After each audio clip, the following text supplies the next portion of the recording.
역사의 미지.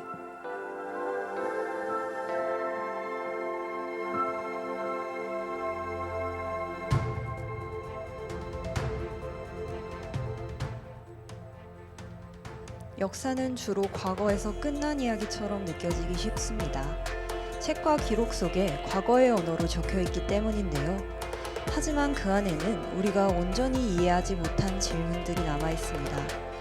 존재는 분명히 확인되었지만 하나의 해석과 결론으로 이어지지 못한 이야기들. 이들은 마치 역사의 깊은 곳에 남겨진 흔적처럼 지금까지도 우리에게 다양한 질문을 던지고 있습니다.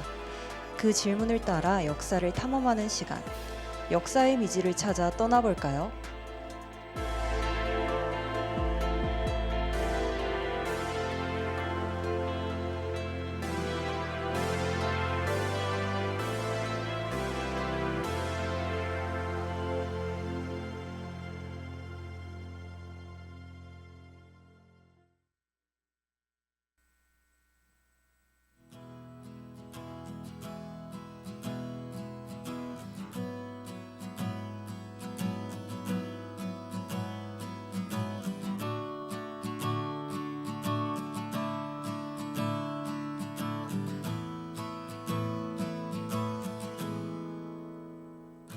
맨발로 기억을 거닐다 떨어지는 낙엽에 그간 잊지 못한 사람들을 보냈다.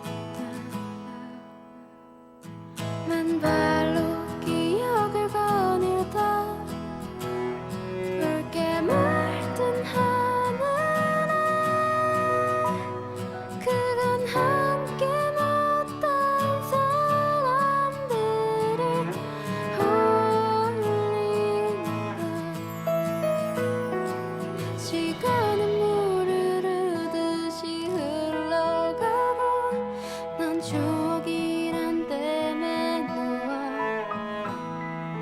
미처 잡지 못한 기억이 있어. 오늘도 수평선 너머를 보는 이유. 맨발로 기억을 거닐다 나를 사는 단풍에 모든 걸 내어주고 살포시 기대고 온다. 맨발로 기억을 거닐다 다 익은 가을 내 허기진 맘을 붙잡고 보니 잠이 든다.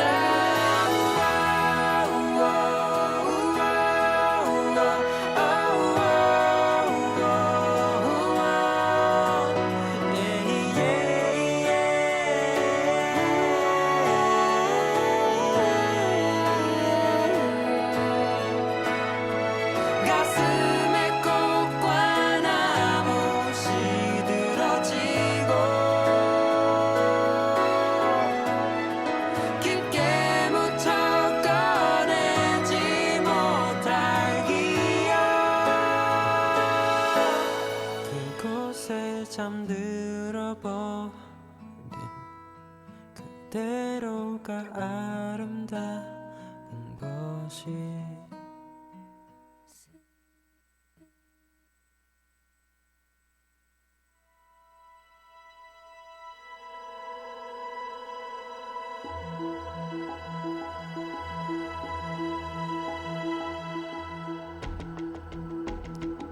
오늘 마주할 역사의 미지는 태평양 한가운데 작은 섬에서 시작됩니다. 바다로 둘러싸인 이스터 섬은 오세아니아의 동부, 폴리네시아에 위치한 칠레령의 섬인데요.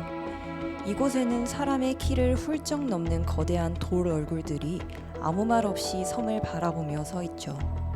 그 조각들의 이름은 바로 세계의 미스터리라고 불리는 모아이 석상입니다. 그렇다면 대체 누가, 왜 이와 같은 거대한 석상을 만들었을까요? 도구도 자원도 부족했던 외딴 섬에서 모아이 석상이 세워진 방식 역시 풀리지 않은 미스터리로 남아있죠. 그래서 오늘은 모아이 석상을 만든 사람들의 이야기와 이스터 섬 사회에 남겨진 질문을 따라가 보겠습니다.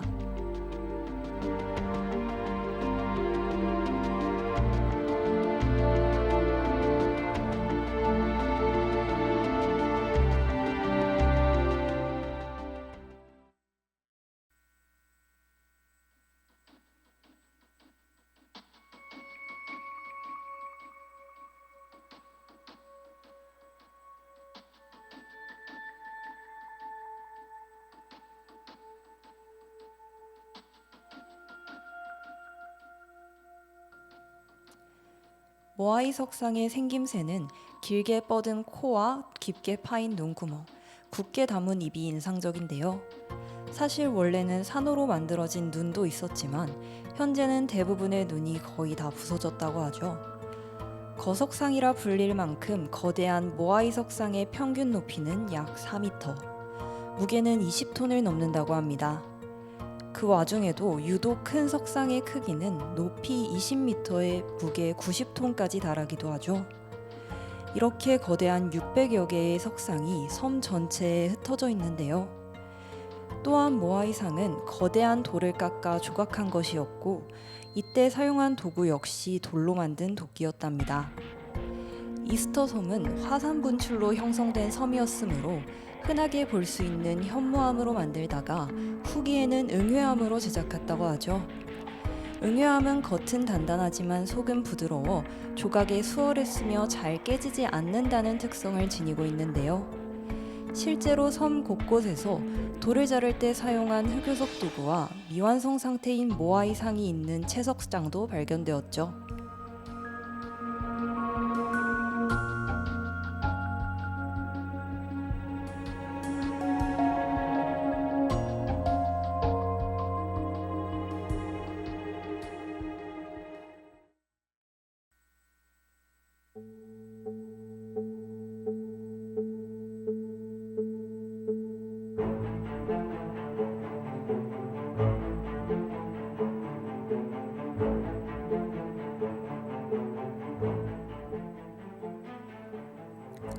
가장 흥미로운 부분은 이렇게 만들어진 석상을 어떻게 해안가로 옮겼을까라는 점입니다.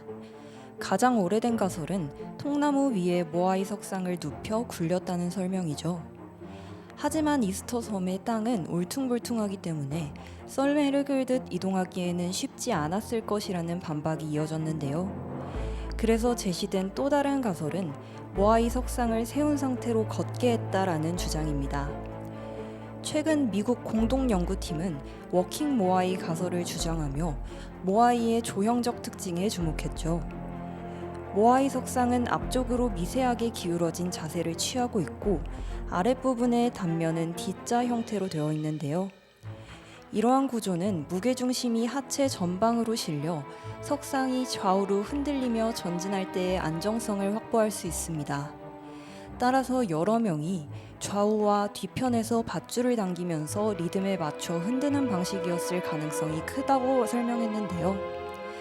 그러나 90톤에 달하는 석상은 세우기조차 어렵고 석상의 밑바닥 모양이 저마다 다른 것도 새로운 반박의 근거가 되었죠.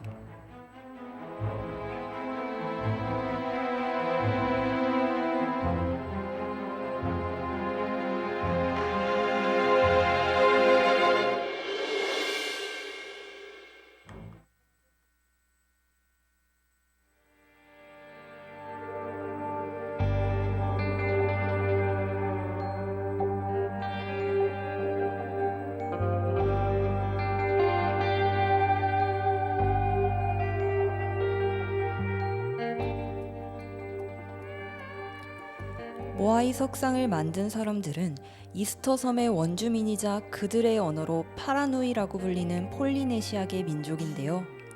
이들은 약 900년 전 이스터 섬에 처음 도착한 후 긴 시간이 흘러 수천 명으로 인구가 증가하였고 그들만의 사회를 만들었습니다.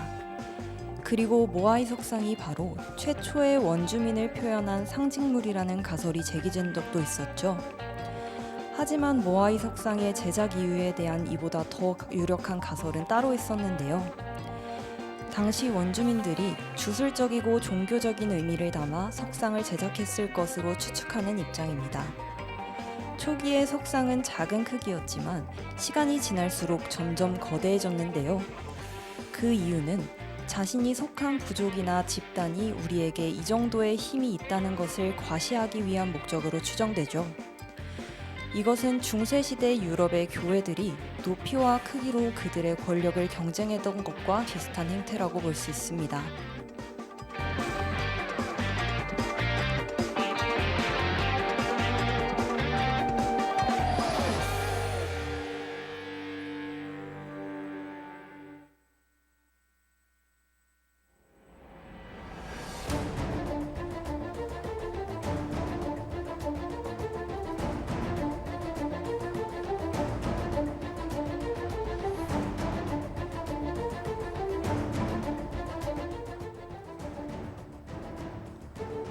모아이 석상의 개수가 증가하고 크기가 커질수록 이스터 섬의 사회와 환경은 빠르게 변화하기 시작했습니다.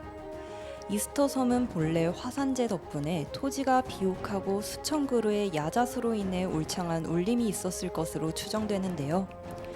하지만 부족 간의 경쟁이 심해지면서 막대한 노동력이 동원되었고 석상 제작을 위한 도구에 수많은 나무가 사용되면서 점차 황량해졌죠.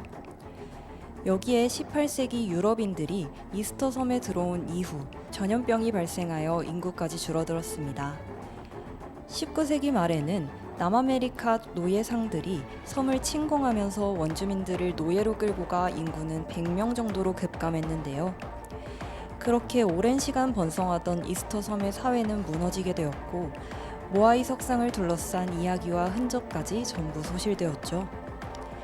세계 7대 불가사의라고 불리던 모아이 석상은 최근 들어 학계에 3D 모델이 도입되며 연구의 실마리를 다시 제공하고 있는데요.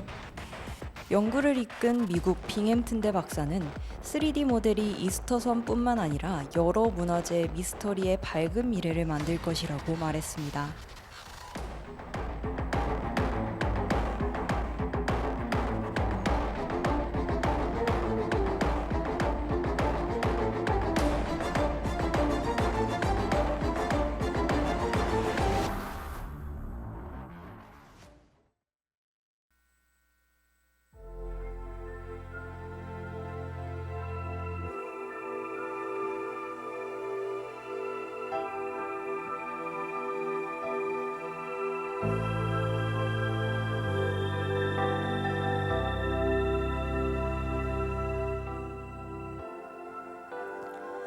오늘은 이스터 섬에 남겨진 거대한 질문, 모아이 석상에 대해 알아보았습니다.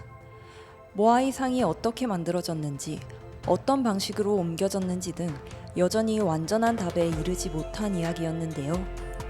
그러나 역사 연구는 언제나 하나의 결론만으로 끝나지 않습니다. 때로는 확신보다 질문을 남기고 그 질문이 새로운 연구로 이어지기도 하는데요. 이처럼 풀리지 않은 질문들이 역사를 매개로 하여 현재의 우리에게 계속 말을 거는 것일지도 모르겠습니다. 다음 이 시간에는 더 흥미로운 역사 이야기로 만나요. 그럼 안녕.